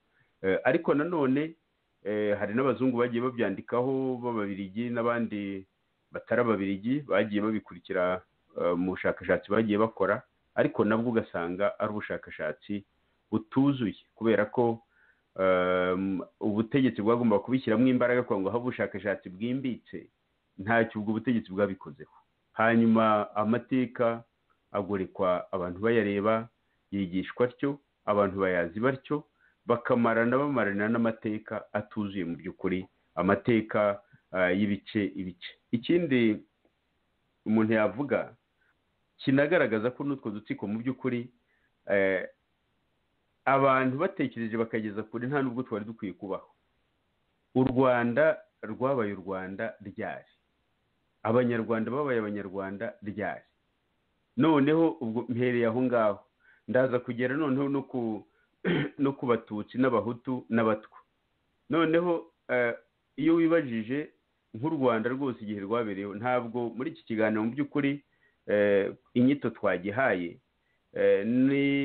n'ukuntu twifuje ko kigenda, ntabwo twateganya kuza gutinda kuri ayo mateka, yenda twazabishakira igihe nabyo tukazareba uburyo tubisesengura, kugira ngo abantu bakurikira ibiganiro byacu bashobore kugira n'ukundi kuntu babona ibintu, n'ukundi kuntu basobanukirwa n'ayo mateka yacu nk'u Rwanda. U Rwanda rwabaye u Rwanda ryari? Mu by'ukuri hari abantu batazi ko hari abantu babaye abanyarwanda mbere gato, cyangwa n'abakoloni barageze mu Rwanda, ko mbere yaho abo bantu ntabwo bari abanyarwanda, bari mu zindi mpugu zabo, mu bindi bihugu byabo bitari u Rwanda. Baba u Rwanda muri icyo gihe cy'abakoloni, kimwe n'uko hari abandi batakaje icyo twakwita ubunyarwanda kuri icyo gihe cy'abakoloni, ubwo igihugu bagiteraga imirwi, ubwo Afurika yaterwaga imirwi. Ariko iyo ubikurikiye ukareba noneho kuba umunyarwanda, yego hari abantu bari batuye mu gace kitwa u Rwanda ubu ngubu, abantu bari bahatuye, ariko bakahatura batitwa abanyarwanda, bafite izindi nyito zijyanye n'impugu zabo uko zitwaga icyo gihe. Ntabwo yenda nabitindaho muri iki kiganiro, twazabiganira ikindi gihe biramutse bibaye ngombwa nyine, kuko icyo gihe kera hari u Rwanda rwa Gasabo, hari za Gisaka, hari za Nduga, hari Uburwi, hari Ndorwa, hari Ubukonya, hari Ubushiru, hari za Kinyaga, mbese impugu zari nyinshi cyane, zari nyinshi. Noneho nk'u Rwanda rwa Gasabo, u Rwanda rwa Gasabo ni rwo mu by'ukuri ayo mateka menshi asa naho ahurizaho yerekana ko ari u Rwanda, ko ari ahantu ariho ingoma z'abanyiginya zatangiriye. Mu Rwanda rwa Gasabo hahwanye n'ahahoze hitwa za Gikomero, ni hafi y'i Kigali rwose, ni muri kilometero nke cyane uvuye mu mujyi wa Kigali. Noneho ako gahugu kari ubusabusa icyo gihe rwose. Ndibuka kera nkatwe twiga n'amateka bavugaga ko aho ngaho Gasabo nyine ari ahantu harwanye n'icyo bitaga komini icyo gihe ya Gikomero, muri ako gace rwose. Ni ukuvuga ko hari ahantu hato cyane ugereranije n'uko noneho u Rwanda rw'icyo gihe rwo muri za 80, muri za 70, 60, ni u Rwanda rwari rugizwe n'amakomine 140 noneho mwibaze ko aho Gasabo nyine ari aho hantu ako kanunga gato cyane nyine kanganaga gutyo nk'imwe muri ayo makomine 140 ni ukuvuga ko uko iyo ngoma y'abanyiginya yagiye yaguka igenda itsinda izindi mpugu byari byegeranye ikagenda izigarurira, niko ahigarurirwaga nyine rwa Rwanda rwa Gasabo rwabaga rugiye rukura. Bakanavuga nyine ko ngo ijambo Rwanda rituruka ku nshinga kwanda, ni ukuba kwaguka. Ntabwo ibyo mbyemera kubera yuko Rwanda, ndavuga iryo jambo urisanga no mu bindi bihugu bitari u Rwanda. Ndavuga iyo ugiye mu mateka, muri Uganda hari ahantu hitwaga Rwanda kera, no muri Congo harahari, no mu Rwanda nyine ubwo hari u Rwanda rwa Gasabo, hari n'ahandi uwajya mu mateka akabicukumbura yabibona. Ku buryo rero gusa yenda icyo twavuga ni uko urwo Rwanda rwa Gasabo rwagendaga rukura, niko aho rwigaruriraga hitwaga nyine u Rwanda, n'abahatuye bakaba abanyarwanda. Si ukuvuga ko abantu batari bahatuye, abantu bari bahatuye, ariko iyo nyito y'ubunyarwanda yagiye izi icyo gihe, kimwe n'uko hari abayihawe ari uko nyine igihugu cy'u Rwanda kimaze kwigarurira n'ibindi n'utundi duce tw'u Rwanda tutari u Rwanda icyo gihe. Ubwo navuga nka za Gisaka. Umuntu agiye no mu majyaruguru y'u Rwanda naho umuntu akurikiye neza asanga hari impugu zagiye ku Rwanda rwa Gasabo cyangwa kuri urwo Rwanda rwari rwaragutse rwose, abakoroni barageze no mu Rwanda cyangwa se na mbere yaho gatoya.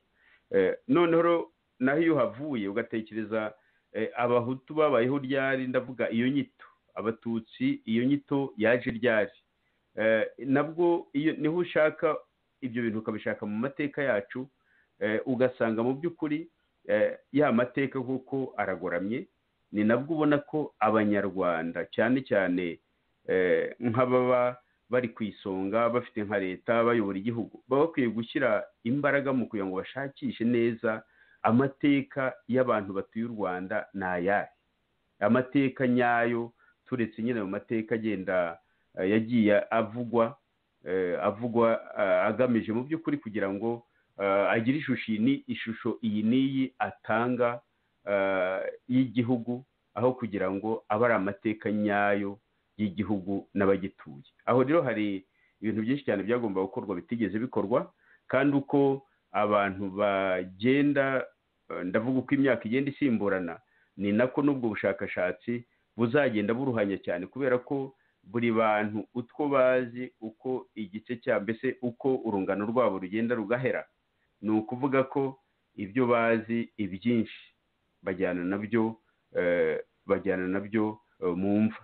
Noneho ugasanga ababakurikiye barashakishiriza ibintu aho yenda binagoye kubibona.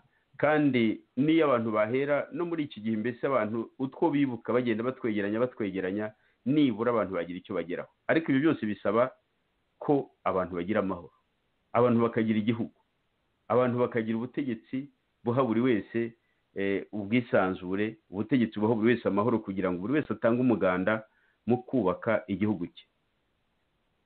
Ikibazo rero gikomeye cyane, kuko umuntu aribaza ati ibiri mu Rwanda ubu bizarangira bite? Ubutegetsi buhari, hari biriya Dr. Theogene Rudasingwa yavugaga ati urusyo, yabivuze cyane cyane mu gace ka kabiri, aho bavuga ati urusyo FPR DMI yikoreje abahutu bose ikabahindura abicanyi n'abatutsi. Akibaza ati uru rusyo mbese bizagenda bite, bizarangira ryari?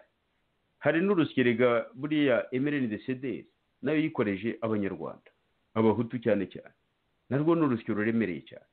Ni narwo mu by'ukuri rutuma umuhutu, uwitwa umuhutu, aho ari, aho agenda afite icyo kibazo cy'urwo rusyo rwaturutse kuri MRND-CDR, ugasanga ni ikibazo kiremereye cyane.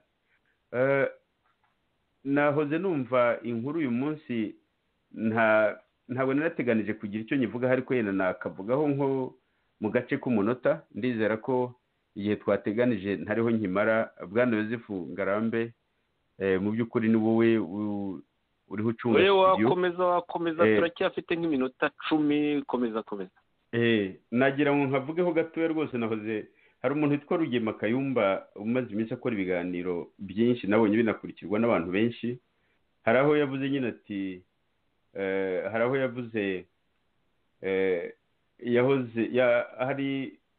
hari ikiganiro nacyumvise uyu munsi yewe numvaga abantu bakivuga ariko uyu munsi nibwo nacyumvise aho nyine yavugaga ati nimutuveho noneho avuga nyine ukuntu abantu b'abahutu bashinja FPR ubwicanyi n'ibindi avuga ati nimutubeho ntabwo turabicanyi ni mwebwe mwabitojwe twebwe nta bwicanyi ati nimutubeho rwose mutwirinde noneho icyo nshaka kuvuga hari umuntu w'umuhutu wamusubije ati abahutu dufitanye inzigo turakwiyamye ati kandi umenye ko abahutu nyine ati iyo nzigo dufite nimutayisabira imbabazi tuzahora noneho naho ukibaza umuntu uhaguruka ari umuntu wize cyane cyane ko uwo muntu yasobanuraga ko yize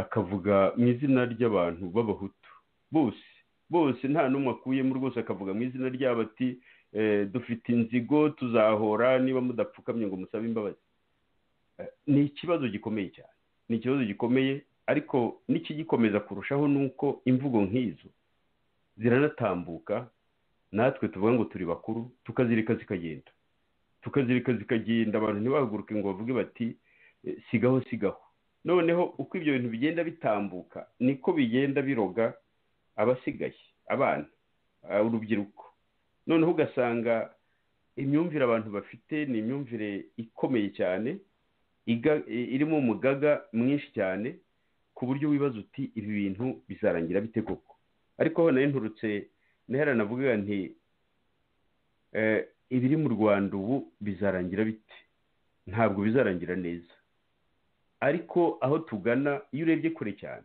aho tugana kugira ngo kariya gahugu kazagira amahoro abagatuye bazagira amahoro arambye ni uko tuzagira cya gihe twumvikana tukarenga ibi bidutanye tukarenga na turiya dutsiko nitubona umwanya tuzasesengure twerekane ko mu by'ukuri n'utwo dutsiko ibintu byinshi cyane tugenda dushingiraho ni ibintu bidafite ireme aho ugasanga ari ibintu abantu bashingiraho kugira ngo basobanure impamvu bagomba kwikubira ubutegetsi n'impamvu bagomba gukandamiza abandi navuga rero nti iyo urebye imbere kure cyane usanga amahoro azagera muri kiriya gihugu uko abantu bemeye bakabana mu gihugu bakubahana bagahana amahoro buri wese akagira uburenganzira bungana n'ubw'undi kuri icyo gihugu ndetse icyo gihe abanyarwanda cyane cyane twagiye tugaragaza ko turi abakozi cyane si ukwikunda kw'abanyarwanda aho abanyarwanda bagiye banyura haba ari mu karere haba ari no mu mahanga ahangaha tuba hirya no hino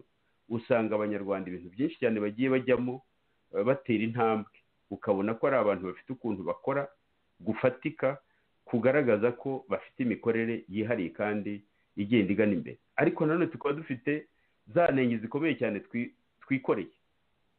twikoreye ndizera ko nza kwibuka nabyo nkabivugaho Dr Theogene Rudasingwa yavuzeho gatoya naza kugira icyo mbyongeraho uko abaturanyi batubona uko babona umunyarwanda yenda aho ndaza kuhageraho ariko navuga nti uribaza uti ibi bintu mbese ingoma ihari izarangira imikorere yayo cyangwa n'izi nsyo iyi ngoma n'iyibanziriza zikoresha abanyarwanda izi nsyo zizarangira nabi ariko aho tugana twese hazatanga amahoro ni uko abanyarwanda bose bazagira ubwo bahumuka bakavuga bati ariko turapfa iki igihugu tugisangire n'icyacu buri wese akigireho uburenganzira bumwe navugaga rero ko icyo gihe nikinagera ikizagaragara ni uko abanyarwanda uko tuzaba twabaye miliyoni 20 n'izindi na mirongo ingahe abanyarwanda bazakwira isi bajya hirya no hino bagende bakora cyane cyane ko imbaraga zo gukora bagiye bazigaragaza mu buryo bwinshi cyane nubwo bagenda bakomana mu nkokora noneho ugasanga nyine udutsiko tugenda biba urwango rugakwira rugatuma n'umunyarwanda aho yagiye kugira icyo ashaka aho yagiye kugira icyo akora icyo akorera undi munyarwanda araza akaba ari umutera ibibazo umubuza amahoro. Noneho ukibaza ruti ni gute abantu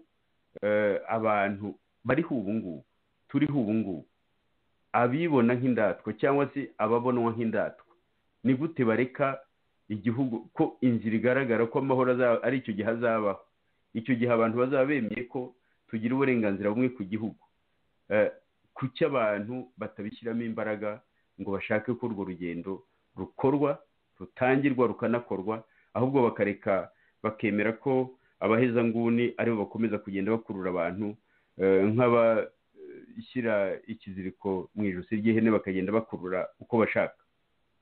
Birumvikana rero ko igihe cyose izo ndatwa ari izibona gutyo ari n'iz'abantu babona gutyo, igihe cyose zidatera iyo ntambwe ngo zibone ko byanze bikunze zigomba zifite mbese inshingano ikomeye iremereye, igihe cyose zitabona ko iyo nshingano ihari ngo zigire icyo ziyikoraho, birumvikana ko nyine urungano rwazo ruzajya rugenda hakaza urundi, noneho bikagenda bityo nyine ikibi kigakomeza kigasugira kigasagamba kugeza igihe nyine abantu bazakangukira, cyangwa hakazagira igihe abantu bagira amahirwe hakaboneka wa muyobozi uba ufite za mbaraga zidasanzwe wa muntu uba ukunda igihugu kugikunda koko, noneho akagira imbaraga zidasanzwe zo gukamura ibyo nakwita uburozi abanyarwanda bamize kandi n'ubu bakomeza kumira.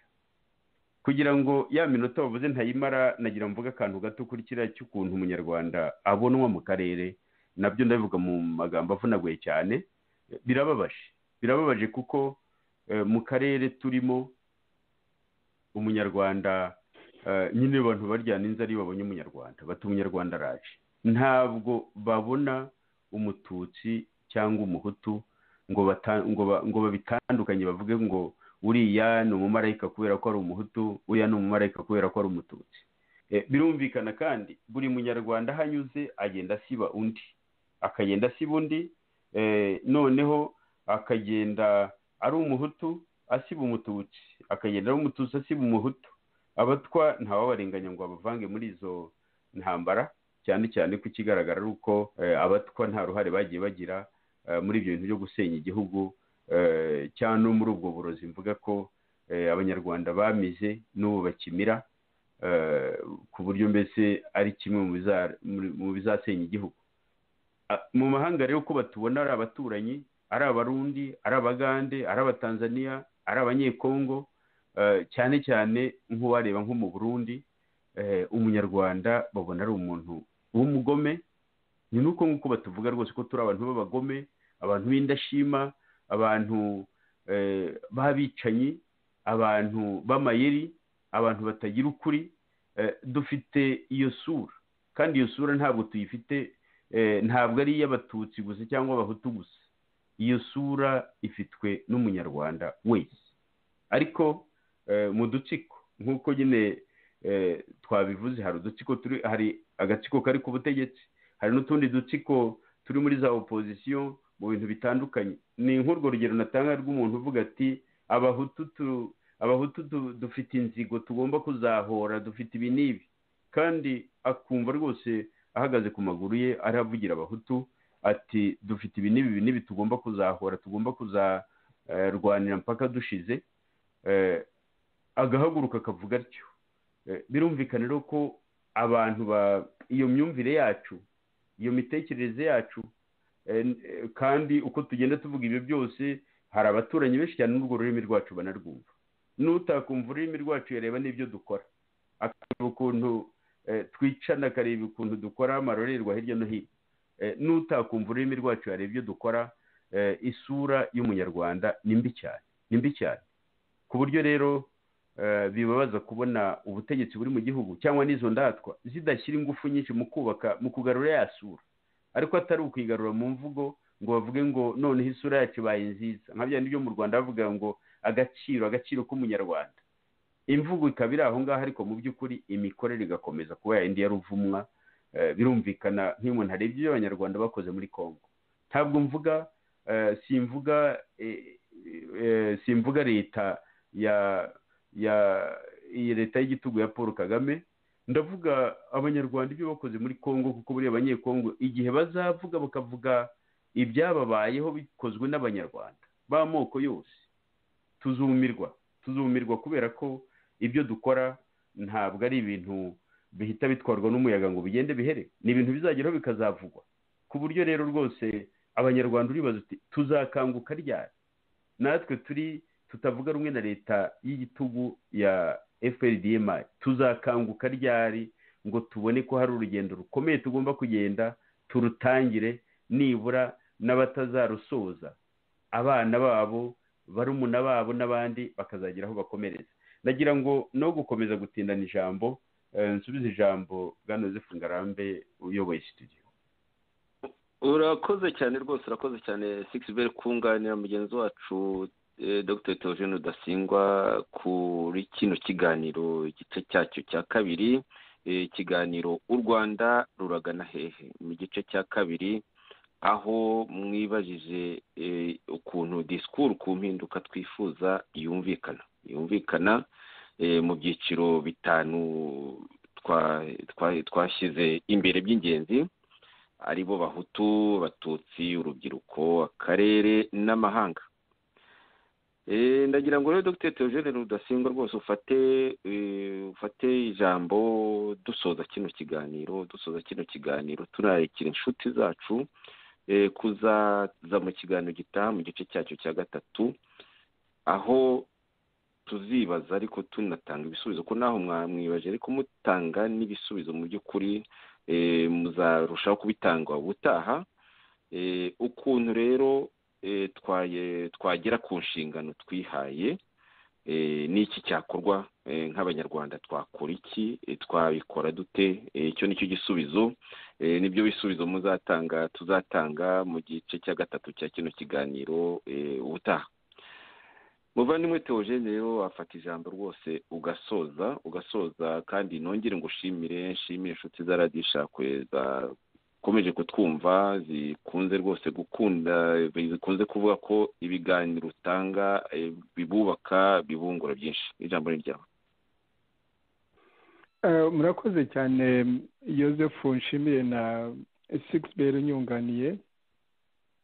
Mu by'ukuri ndumva nta byinshi mfite kongeraho, ahubwo ari ukurarika nyine abazakurikirana ikiganiro cy'ubutaha mu byo tuba tuvuga, cyangwa se tuzanababwira, aba ari uko tubabwira uko dutekereza, uko twebwe uko ibintu tubibona, n'ukuntu uru Rwanda twifuza kandi twifuriza buri munyarwanda wese, uko twarwubaka kandi tukarwubaka dukoresheje ibitekerezo n'ingufu z'abanyarwanda bose tutarobanura, kandi tukanifashisha abaturanyi aho dutuye, kuko nta muntu ujya utoranya umuturanyi. Aho u Rwanda ruri ni uko nguko ruzahora, abaturanyi ni abo ngabo, kandi tukanifashisha n'amahanga kuko hari byinshi inyungu zacu zihurira n'inyungu z'ibindi bihugu n'indi miryango mbese igize iyi si tubamo. Iyi si turimo irahinduka cyane, irahinduka vuba cyane. Wari nazi ko uyu mwaka wo turimo 2020 uko watangiye, ibyo buri bantu bose, baba abacuruzi, baba ibihugu n'imiryango, wari uzi ko uyu mwaka uzatubera utya nk'ukuntu utubereye. Hariho rero byinshi tudashobora kumenya, mu cyongereza ari byo bita unknowns. Ni ukuvuga n'ubundi hari ibintu byinshi abantu badashobora kumenya, ariko hari na byinshi udashobora kumenya kutanabizi. The unknown. Ibyo rero bidusaba guhora abantu bafunguye mu mutwe, bafunguye amaso n'amatwi, kugira ngo ushobore gutekereza kubera ibishya byadutse by'utarigeze unatekereza. tuvuge n'urugero rwo natanga, nta FPR itangira intambara muri 1990 ntabwo yari izi ko intambara izarangira kuriya, nta runozi ko izanarangira hari jenoside. Abari ku butegetsi icyo gihe ntabwo bari bazi ko bazatsindwa ngo batsindwe kuriya. Ntabwo muri 1990 ntabwo batekerezaga ngo reka dutekereze uko turi bukore jenoside y'abatutsi. yewe na FPR hari abantu benshi bajya mu bintu bya speculation, nyine speculation, bamwe bitwa ba Judy Riva n'abandi bavuga ukuntu, ndetse n'abandi batemera icyo gitero cyo muri 1990 bavuga ko u Rwanda n'ubundi rwari u Rwanda rutemba amata n'ubuki, u Rwanda rwa Habyarimana, ko mbese twaje tubabuza amahoro kuko twari dufite inyota y'ubutegetsi, dushaka gushyiraho ubutegetsi bushingiye nyine ku ngoma z'abatutsi, abandi batwitirira, njya mbibona no kuri za internet, empire z'abatutsi babivanga n'ibya ba Museveni n'abandi. Ibyo byose aba ari ibintu abantu bigiza nkana, kuko ari muri revolution yo muri 1959 yari ifite ishingiro yagombaga kubaho. Uko yagenze n'ukuntu byayigendekeye icyo ni ikindi kibazo. Kuba twarateye muri 1990 byari bifite ishingiro, uko byaje kugenda of course ni ikindi kibazo. Ibyo byose rero mu kubisesengura no cyane cyane aho tuba tuganisha si ukubimenya gusa, ariko ahubwo ni ikintu gifite akamaro mu kwibaza ngo dukore iki, dukore dute, dukore iki, dukore dute. Ibyo rero nibyo tuzibandaho mu kiganiro cy'ubutaha. Ubwo ntashatse kwisubiramo ngo nsubiremo n'ibyo mugenzi wacu Sikberi yavuze, numva twaba dusoreje ahangaha, hanyuma tukazabaza icyo kibazo, tukazatanga n'ibitekerezo uko tubona ibintu byifashe n'uburyo twakwicuma tugatera imbere, tuganisha cyane cyane ahandi ndavuze, wenda tutanarebye kure cyane, turebe hafi, kandi imyaka 30 rero ni hafi cyane.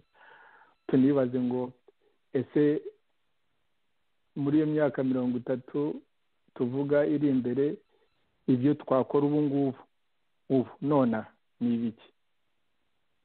Ibyo twakora ubu ngubu ariko byubaka, bituganisha mu kugenda twibaza cya kibazo nyamukuru, ubutegetsi bushingiye ku dutsiko buduteza ibibazo bikomeye cyane, ese twaburandura dute? Hamwe no kwibaza rero kuri ziriya kategori uko ari 5, uko twarushaho kumva ibintu kimwe, cyane cyane mu by'ibanze bitureba, bigomba kutugeza kuri iyo mpinduramatwara. Kuko buri gihe hari aho Sikberi wigeze kubaza uti kuki ba elite batajya batekereza nyine kiba gifite inyungu kuri bose. Niko za politike z'ibi bihugu cyane cyane zishingiye ku zagiye zishingira kuri ba elite, buri teka buri gatsiko gakurura akishyira, kugira ngo rero ntabwo bakora ibintu ngo batekereze ibintu ngo bifite akamaro bose. Urabibona no muri iki gihugu dutuyemo, urabona uko tumeze muri iki gihe. Ndavuga iki gihugu bita Amerika, igihanganye, icyo gihanganye ku isi yose. Ibintu turimo kubona uyu munsi, ntabwo agatekereje ngo iki ni igihugu cy'igihangange gifite ubukire kurusha ikindi gihugu cyose cyabayeho mu mateka y'igihugu. Empire z'Abaroma n'iz'Abongereza n'iz'Abafaransa, z'aba Napoleon, nta wigeze agera ku byo Amerika ifite ubu ngubu. Ifite constitution, ifite itegeko nshinga. haciye imyaka 150 ifite abanyabwenge, ifite ibintu byose wakwifuza ko ikiremwa muntu cyageraho, iki gihugu kirabifite. ariko urabona uyu munsi aho kigeze, ibyo barimo guhataniramo, wakwibaza utari ko ba elite rimwe na rimwe bakunda igihugu cyabo, ese nabo barikunda? nawe kuko nizeye ko rimwe wenda ibintu bya, kuko ni uburenganzira bwacu ukuntu biga ibihugu byose, natwe hari amasomo akomeye dushobora kuvana kuri Amerika mu biriho bibera muri iki gihugu. Nona isomo tubivanamo ni iri, cyane cyane kuri ba elite. Ni ibyo ngibyo nyine yo kuvuga ko ahanini ba elite buri teka bakurura bishyira, bakibagiza inyungu z'igihugu, bakibagiza inyungu z'abaturage, kandi bitwa ko ari bo babereyeho guhora bashishoza bareba inyungu z'abo baturage. Iyo rero abaturage beme bakabaho bagatekereza nk'injiji, cyangwa se bagakora nk'injiji, cyangwa se bakigira ntibindeba, cyangwa se bakemera nyine kujya nk'ibyo nyine emerende yabatoje, bamwe bagafata imihoro bagatema, cyangwa ibyo FPR yatoje, utwo dutsiko tw'abasirikare n'abakada n'abandi n'iki byose bakajya mu baturage, cyangwa se igisirikare kikajya mu kindi gihugu kikajya kwicirayo abahutu. Ibyo byose bituruka kuri level ya interest na engagement. Engagement ni ukuvuga ngo niba uri umuturage, ibyo Kagame akora birakureba, ibyo FPR ikora birakureba, ibyo igisirikare bikora birakureba, kuko ingaruka z'ibyo bintu byose niwe bigiraho ingaruka, hamwe n'urubyaro rwawe n'abuzukuru bawe n'abuzukuruza bawe. So ibyo ngibyo tuzabisubiramo, ariko ni muri nature, niko kamere ya za elite niko iteye. Niyo mpamvu rero ubundi kugira ngo hazavamo ikintu kizima kigirira igihugu akamaro n'abaturage akamaro, ni uko abaturage mbese biyumvamo izo nyungu zo kutemera icyo bajugunye icyo ari cyo cyose, harimo no kubajugunyira urupfu, cyane cyane no gukena no guhunga n'ibindi, n'intambara n'ibindi nk'ibyo, ahubwo bakemera nabo kumva ko bakwiriye kugira uruhare mu bigomba kubaho mu gihugu. Nibyo rero mu kiganiro cy'ubutaha tuzaba dusaba abanyarwanda bose. Nabandikira aho ngaho, Joseph na Sixbert, murakoze.